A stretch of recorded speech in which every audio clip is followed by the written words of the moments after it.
Mwana bitinda moko Katumbi alobi boye. Frank Diongo alobi que tout commence par la démission de Félix Tshisekedi.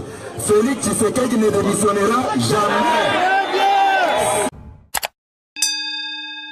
Tu sais, il y a des fois, au gros, à l'offrande de l'obinant, aux ala pour IDPS.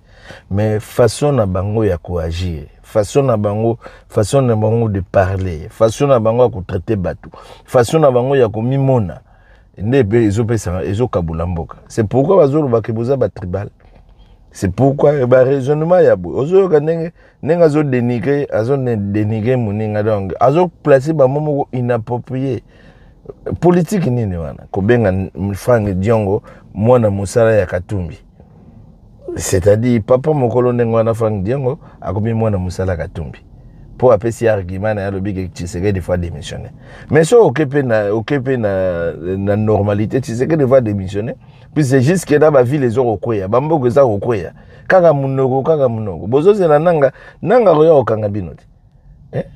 Nanga roya okanga binoti. Oyebi ba Congolais faut beau changer ya kotala bozo soki botiki bato boye et gozala grave. Et gozala grave ba ko panza mboka sans que baye ba ke bazo panza mboka. Azo finga muninga ke ye aza mwana musala Katumbi bongo ye aza si mwana musala Tshisekedi quoi po ye pa sala kate asala kawapi depuis ya uta mbujima iti wana ti lelo asala pete to mona compagnie moko te ti lelo ba o créer te batayi de pesi bazo yenga kaka ebi ni to landa eboyo ke lisuma kambalomi bakokunda biso nyonso avant Félix Tshisekedi adémissionné.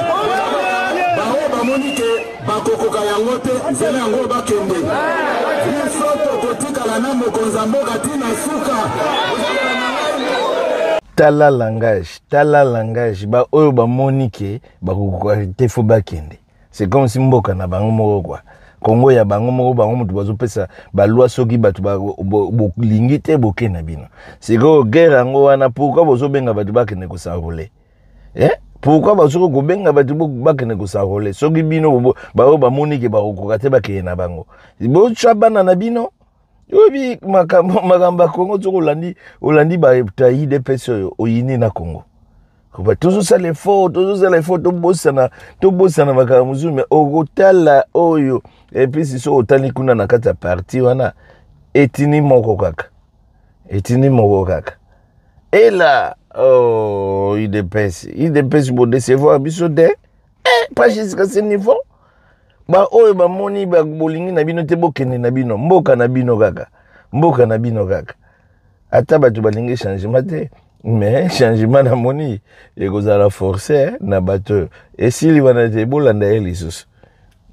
Félix Tshisekedi a s'improvisé comme président de la République aza élu ya peuple congolais.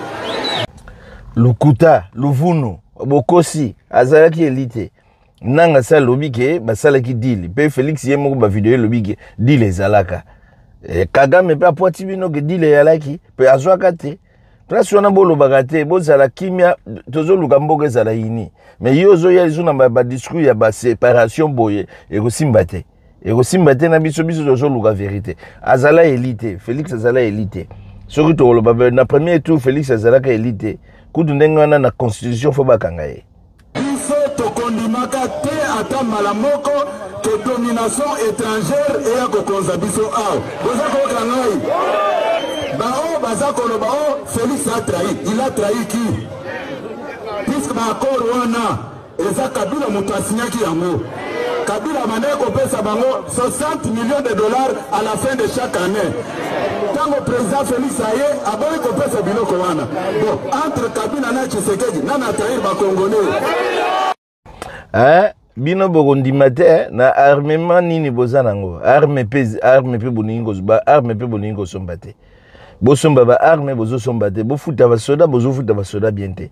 Bitumba bozo bunda te. Bamboke za kokoya kaka.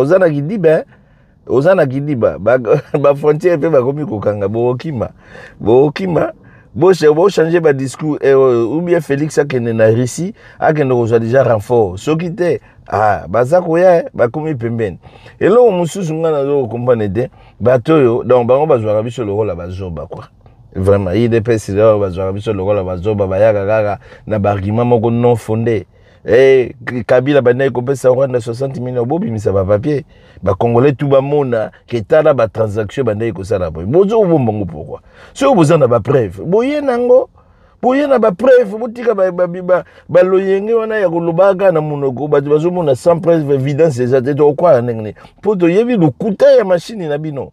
Batu ba ina mobutu pona bino. Na lokuta oyo mbalo to ke na bino ka boy malembe biso toza batamboka toza ni pour nanga ni pour Félix oyo ko ya advienne que pourra toujours pesa kaka mobilisation pour to lingi mboka mais sinon so to landi magamba IDPS boya batakukumisa te boya batukutu ya ko soutenir te pour façon tozo mona tala kuna na kati kuna etini moko kaka bana Congo oh le vieux père likamuna moto te tozolo bana mututu ozana matoya ya koyoka yoka fungola matoya landa kama mboka boso ko landite to tunana à suivre nazoyela bino na video mosusu bye.